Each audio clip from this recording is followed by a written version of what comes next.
जय हिंद दोस्तों। एग्ज़ाम की पॉइंट में एक बार फिर से आप सभी का स्वागत है। दोस्तों, मध्यकालीन भारत के इतिहास की अगर हम बात कर रहे थे, जहां पे मैंने प्राचीन भारत कंप्लीट कराने के बाद मध्यकालीन भारत में हमने पूरा का पूरा सल्तनत काल को कवर किया। अब हम मुग़ल काल की तरफ बढ़ रहे हैं और आज पहले बाबर के बारे में बात करेंगे। तो फटाफट देखेंगे बाबर से संबंधित जो एग्जाम इंपॉर्टेंट क्वेश्चन है, जो एग्ज़ाम के पॉइंट ऑफ व्यू से आपके लिए इम्पॉर्टेंट है, उन क्वेश्चनों को। तो सबसे पहले बात करें हम, बाबर तुर्की के किस वंश से संबंधित था? तो जो बाबर था तुर्की के चुगताई वंश से संबंधित था, ऑप्शन ए। अगला क्वेश्चन, मुगल वंश की स्थापना किसने की थी? तो दोस्तों, मुगल वंश की स्थापना किसने की थी? बाबर ने की थी। और कब की थी? तो 1526 में की थी, पानीपत के प्रथम युद्ध के पश्चात। ठीक है। अगला क्वेश्चन, बाबर के समय दक्षिण भारत पर राज था। दोस्तों, बाबर के समय दक्षिण भारत पे किसका राज था? कृष्णदेवराय का राज था, जिसके बारे में बाबर ने अपनी आत्मकथा में कहा है कि दक्षिण भारत पर क्या है, कृष्णदेवराय एक वीर शासक है। ठीक है। अगला क्वेश्चन, बाबर का जन्म हुआ था। दोस्तों, जो बाबर का जन्म हुआ था वो कहाँ पे हुआ था? तो फरगना में हुआ था। कब हुआ था? 1483 के आसपास हुआ था। ठीक है। और ये फरगना कहाँ है? तो वर्तमान उज्बेकिस्तान में स्थित है। वर्तमान कहाँ पे है? उज्बेकिस्तान में स्थित है। ठीक है, उज्बेकिस्तान में स्थित है। अगला क्वेश्चन, बाबर का पूरा नाम था। दोस्तों, बाबर का पूरा नाम क्या था? जहीरुद्दीन मोहम्मद बाबर था, ऑप्शन सी। क्या था? जहीरुद्दीन मोहम्मद बाबर। अगला क्वेश्चन, मुगलों की राजकीय भाषा थी। दोस्तों, मुगलों की जो राजकीय भाषा थी वो क्या थी? तो जो मुगलों की दोस्तों जो राजकीय भाषा थी वो थी उनकी फारसी। क्या थी? राजकीय भाषा उनकी फारसी थी। अगला क्वेश्चन, बाबर फरगना की गद्दी पर कब बैठा? दोस्तों, जो बाबर फरगना की गद्दी पर बैठा था वो 1494 में बैठा था, बाबर फरगना की गद्दी पर। अगला क्वेश्चन, बाबर के वंशजों की राजधानी थी। दोस्तों, बाबर के वंशजों की राजधानी कहाँ थी? तो समरकंद में बाबर के वंशजों की राजधानी थी, ऑप्शन बी।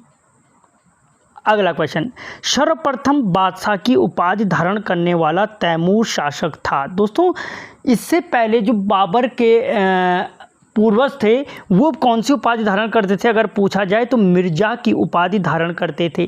और इस मिर्जा की उपाधि के स्थान पर बादशाह की उपाधि धारण करने वाला प्रथम तैमूर शासक कौन था? तो बाबर था। कौन था? बाबर था। ठीक है। अगला क्वेश्चन, बाबर ने भारत पर कितनी बार आक्रमण किया? तो बाबर ने दोस्तों भारत पर 5 बार आक्रमण किया। कितनी बार? 5 बार आक्रमण किया था। अगला क्वेश्चन, सर्वप्रथम बाबर ने भारत पर कब आक्रमण किया? तो दोस्तों, बाबर ने जो सर्वप्रथम भारत पर आक्रमण क्या था किया था वो 1519 में किया था। कब किया था?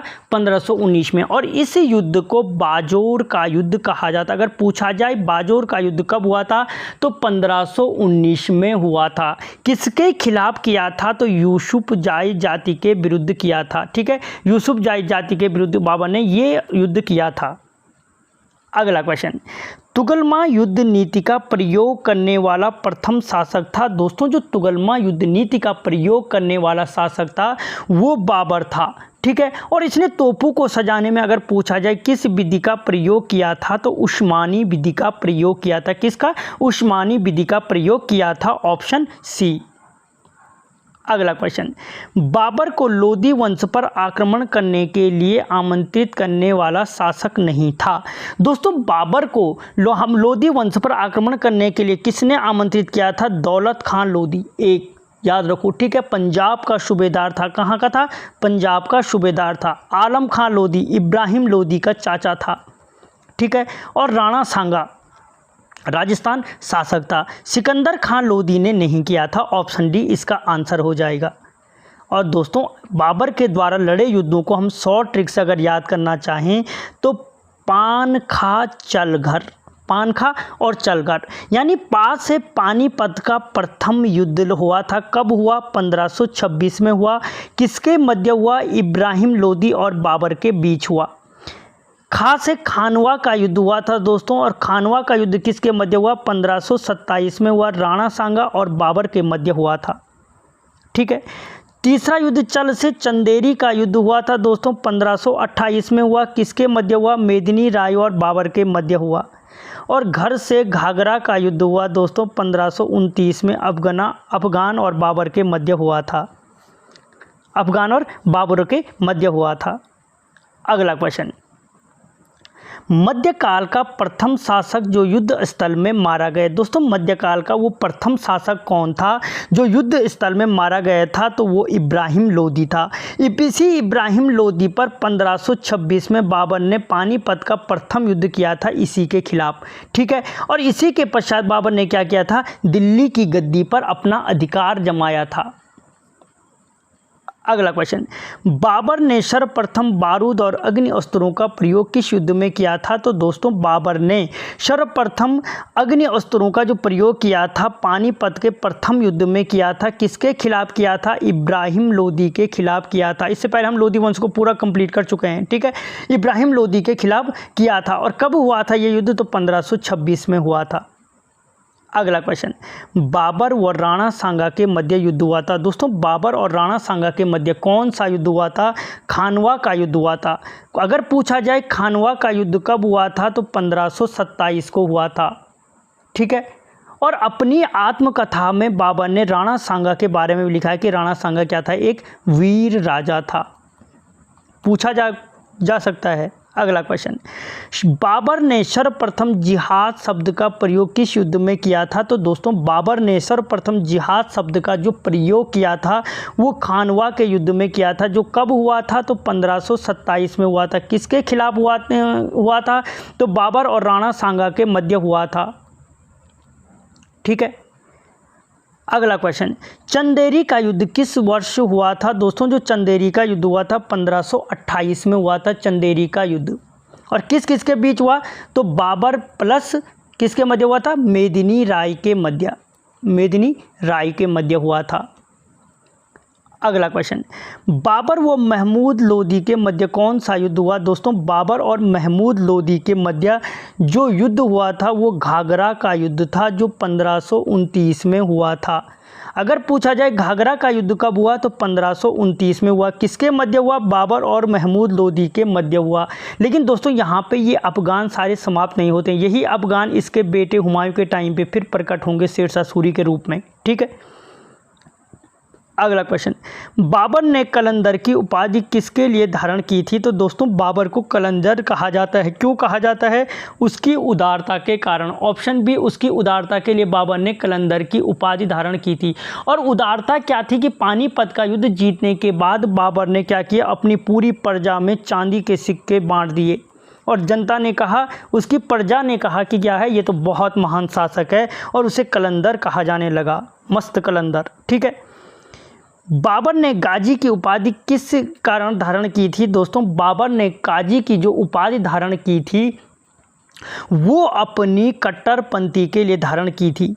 ठीक है। और उसने क्या किया था कि जो राणा सांगा के मध्य बाबर का दूसरा युद्ध हुआ था खानवा का युद्ध, इस खानवा के युद्ध में जिहाद शब्द का प्रयोग का। उसने कहा तुम अपनी प्रजा, अपने सैनिकों को, तुम मेरे लिए नहीं लड़ रहे हो बल्कि अपने वजूद के लिए लड़ रहे हो, अपने धर्म को बचाने के लिए लड़ रहे हो। और इस प्रकार से एक नया जोश भरा उसने सेना में और खुद को क्या किया? गाजी की उपाधि धारण की, विधर्मियों का नाश करने वाला। अगला क्वेश्चन, बाबर की आत्मकथा तुजुक ए बाबरी की रचना किसने की? दोस्तों जो बाबर की आत्मकथा है तुजुक ए बाबरी, उसकी रचना किसने की? खुद बाबर ने की थी। और किस भाषा में की अगर पूछा जाए तो तुर्की भाषा में इसने अपनी आत्मकथा को लिखा था। अगला क्वेश्चन, बाबर को निम्न में से किस स्थान पर दफनाया गया? तो दोस्तों बाबर को पहले आगरा में दफनाया गया था। ठीक है। आगरा के आराम बाग में दफनाया गया था। आराम बाग में दफनाया गया था। लेकिन बाद में इसके पूर्वजों वंशजों ने क्या किया? इसकी आत्मकथा पढ़ी और उन्होंने पढ़ा, अरे अब्बू ने तो क्या बोला था कि मुझे काबुल में दफनाना। इसकी हड्डियाँ निकालते हैं और उसके हड्डियों को कहाँ ले जाते हैं? सीधे काबुल पहुँचा देते हैं। तो इसको उसके बाद काबुल ले जाया गया। ठीक है। अगला क्वेश्चन, मूवियान पद्य शैली का जनक माना जाता है। दोस्तों जो मूवियान पद्य शैली का जनक माना जाता है वो किसको माना जाता है, तो बाबर को माना जाता है। ठीक है, मूवियान पद्य शैली का जनक बाबर को माना जाता है। और एक क्वेश्चन और बनता है दोस्तों यहाँ पे कि बाबर किस का अनुयायी था, तो उबैदुल्ला, ख्वाजा उबैदुल्ला अहरार का। मोस्ट पूछा गया क्वेश्चन है, उबैदुल्ला अहरार का अनुयायी था, अहरार का अनुयायी था। ये इसलिए लिख रहा हूँ क्योंकि ये क्वेश्चन पूछा गया है एसएससी के द्वारा। ठीक है, और एक क्वेश्चन और मैंने कहीं पढ़ा था कि बाबर ने मुसलमानों से कौन सा कर मुक्त किया था, या बाबर ने मुसलमानों से कौन सा कर नहीं लिया था, तो तमगा कर। ये भी याद रखना, तमगा कर से मुक्त किया था। 2 क्वेश्चन ये हैं, ये दोनों मैंने किसी न किसी पेपर में पढ़े थे। तमगा कर और किसका अनुयायी बोला मैंने, ख्वाजा उबैदुल्ला अहरार का अनुयायी था। तो दोस्तों बाबर के संबंध में इतना कुछ नहीं है। 1526 से 1530 तक मुश्किल से इसने क्या किया, 4 साल तो राज किया था। आपको वीडियो कैसा लगा मुझे कमेंट बॉक्स में बताना। मिलता हूँ अगले वीडियो में, तब तक जय।